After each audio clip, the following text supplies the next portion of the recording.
અમે આજે આમ આદમી પાર્ટી વતી કલેક્ટર સાહેબને મળવા માટે આવ્યા છીએ. અંકલેશ્વર વિસ્તારના લોકોને 7 દિવસની નોટિસ આપવામાં આવી છે અને તાત્કાલિક મકાન ખાલી કરવાની સૂચના આપવામાં આવેલી છે. એ અનુસંધાને એ લોકોની વિસ્તારના લોકોની માંગ છે. ગઈકાલે એમને મળેલા હતા. એમને થોડો સમય આપવામાં આવે, 3 મહિના વધારે સમય આપવામાં આવે.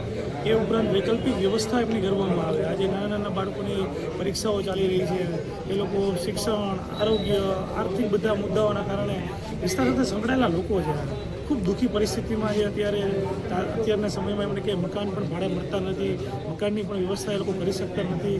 ત્યારે રોડ ઉપર ઊભા છે એ લોકો. એટલે એમની એ દુઃખ, પીડા, વેદના સમજીને અમારી પાર્ટી વતી અમે આજે કલેક્ટર સાહેબને વિનંતી કરવા માટે આવ્યા છીએ કે એક વખત તમે ત્યાં સ્થાનિક લોકોને મળો તો ખરા, એમના જે દુઃખ છે, પ્રશ્નો છે એ સાંભળો તો ખરા અને થોડી વૈકલ્પિક વ્યવસ્થા કરી દો એવી કલેક્ટર સાહેબને રિક્વેસ્ટ કરવા માટે આજે અમે. ધારાસભ્ય તો ઠીક છે, પણ મુખ્યમંત્રી ગાયબ છે તે ગુજરાતમાં.